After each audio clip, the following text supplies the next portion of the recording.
Okay guys, I'm going to be cutting out this stadium map to fit a frame that is 18 by 24 inches. But unfortunately, that means I'm not going to be able to cut this in one piece because the maximum cutting length of my laser in the Y direction is just a tad over 17 inches. I need it to be 18 inches. So that means I'll have to use the print and cut feature in Lightburn to cut this size out. So now I load an even larger piece of plywood onto the laser bed. In fact, it's so large I have to open up the front laser panel so that the plywood lies flat on the bed. So after a lot of measuring, I position the plywood where I'm confident that the top portion of the sign will cut out in the center of the material. I now hold down the plywood with high-powered magnets. I now go to Lightburn and I send the top part of the sign to the controller and I press start. The job starts off by scoring the all-important registration marks, followed by doing a placement score of all the pieces that I will stick onto the top of this backplate. The job now begins to engrave the text, and I quickly notice that I'm not liking the darkness of the engrave. So when I finish this job, I'll isolate the text and I'll engrave it again. I don't know about you, but I can never get repeatable engrave results. It always differs from job to job. The laser now begins to cut out the top portion of the backplate. Now that the job is done, I go back and I re-engrave the text to get a darker burn. I'm definitely liking the look of this burn a lot better. I'm glad I did it. Sometimes it seems I can never get it right the first time. What about you? So now with the top part complete, I inspect the registration marks to ensure that I get a well-defined crosshair, because these will be used later to align the bottom of the sign to the top, and these are looking really good. So now I remove the magnets and I rotate the plywood 180 degrees and I center it onto the laser bed as I did before. I lock down the piece and I return to Lightburn to load the bottom of the sign to the controller. But since I rotated the sign 180 degrees, I'll have to rotate the bottom of the sign as well in Lightburn. I now run print and cut and I go through all the steps to align the registration marks to my Lightburn file. When done, I press start. And just like before, the laser is doing placement scores of all the objects that I will stick to the top of this backing. The laser now begins to score the bottom side of the United States map.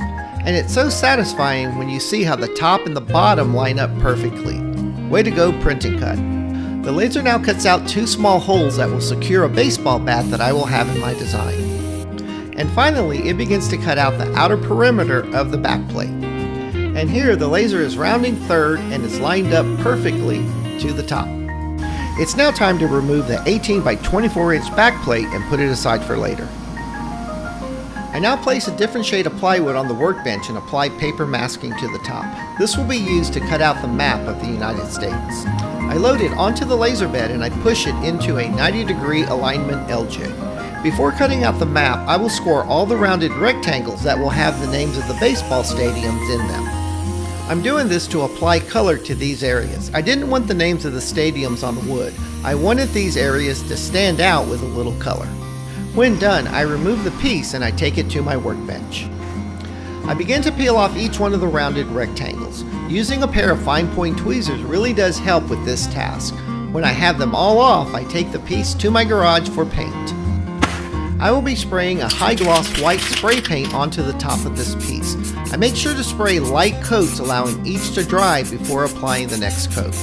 While spraying, I realize this is spraying on really thick. I really wish I would have used a satin white. Oh well, since this is already in progress, I'll have to wait and see. I allow the paint to thoroughly dry before taking it back to my laser room. I place the piece back into the laser and I run this score job again. This will cut through the paint that is accumulated in between the score lines and prevent the paint from peeling when it's time to remove the masking. Okay, now it's time to load and run the job that's going to score the names of the stadiums onto these painted areas. I quickly notice that there's a light brown score residue that is forming around the letters, but since this is on glossy enamel, it should wipe off. So when this job finished, I got a damp microfiber cloth and I started to wipe away the brown residue around the letters, and it cleaned off really nice. I finished wiping off the rest of the names, then loaded and ran the next job. This job will engrave the United States. The total time for this engraved job was about 1 hour and 35 minutes, so I had plenty of time to realize that the engraved burn was too light for the color of the plywood. There's just not enough contrast, so I'll have to figure out something later. Next, I loaded and ran the job that will engrave the state names onto the map. And finally, it's time to load and run the cut layer. This job will cut out the circles for the baseballs, followed by cutting out the border around the United States. This piece will perfectly fit onto the scored outline on the base plate. So now, I'll remove the map and take it to the workbench to remove the masking. And once I removed the first piece of masking, it was clear that it was way too light, and I didn't like it. So I removed the rest of the masking and I color filled all the engraved areas using a black acrylic paint using a brush. Since the piece had a poly finish, the black paint wiped off easily. This was tedious and took some time that I didn't even feel like filming it, but it looks so much better now. And by the way, I applied 3M double-sided adhesive to the back. Once this is stuck to the back plate, it is there to stay. It's now time to cut out all the other pieces that are going to make this stadium map pop. Here, I'm engraving and cutting the emblem for the back plate, and just like before, the engrave is way too light, but this time I'm going to do a spray backfill. So I take it to the garage and I give it a few coats of black satin spray paint.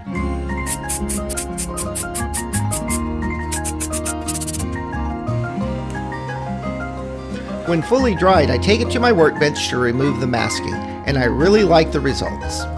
Now it's time to add a little color to this piece, so I'll be cutting out some red, white, and blue 1/8 inch acrylic. I adjusted the outward curve to 0.003 on the red and blue pieces so that they will fit a little tighter when put together. So I remove all the pieces from the laser and I take them to my workbench to assemble and unmask. And the fit was perfect. There's almost no space between the puzzle pieces. I really like that. I found this miniature bat on Amazon and I thought it would fit perfectly into this map design. It's about 8 inches long by 3/4 inches wide. So now let's go ahead and prep it. I flattened off a portion of the bat on the belt sander so that it will lie flat on the piece. I transferred the hole measurements to the bat and drilled in 2 small holes. This bat will be held in with screws. I now apply a little bit of stain to the bat and apply a thin coat of poly. And when it's all done, it looks really nice and I'm ready to put this guy in the laser. I thought it would be super cool to engrave the recipient's favorite team on the bat. I think doing this will make this piece extra special. I think she's going to love it. I'm also going to add the team colors to the bat later. I think the extra color will be super nice.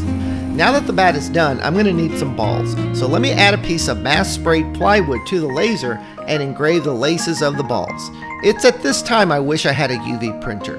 Owning one would eliminate a lot of the steps to most of my projects. I will be buying one soon.